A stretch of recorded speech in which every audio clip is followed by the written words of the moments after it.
अपनी औलाद को ये वसीयत करके जाए कि जब भी औलाद की शादी हो उनको तोहफे में ये दुआ लिख के दिया करो, रब्बना हब लना मिन अज़वाजिना व ज़ुर्रिय्यातिना क़ुर्रता अयुन वजअलना लिलमुत्तक़ीना इमामा।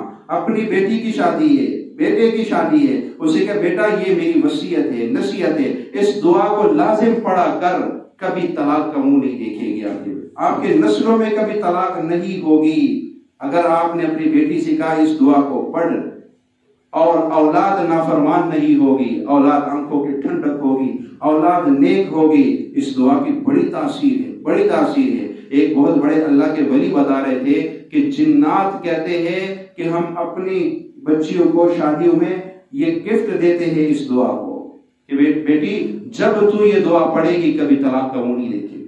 और एक खानदान ऐसा भी आया कि उसने कहा हमारी कई नस्लों से कभी तलाक नहीं हुई है, उसकी वजह क्या, उसका राज क्या? जी यही दुआ है, बस हम इसी दुआ को पढ़ते हैं, अपनी बेटियों को नसीहत करते कि ये दुआ पढ़ो। आज भी अगर कोई औलाद की नाफरमानी से तंग है वो इस दुआ को आजमा के देख ले, पर शर्त यह है कि औलाद को हराम ना खिलाया हो। अगर औलाद को हराम खिलाया और फिर को जो मौलवी साहब दुआ ने असर नहीं किया तो दुआ असर नहीं करेगी। मैं पहले कह रहा हूँ अपने औलाद को हलाल माल खिलाओगे, उसके बाद फिर दुआ पढ़ के देखो फिर क्या तासीर मिलती है। अल्लाह इन बातों पर अमल करने की तौफीक अता फरमाए। वाखिर दावाना।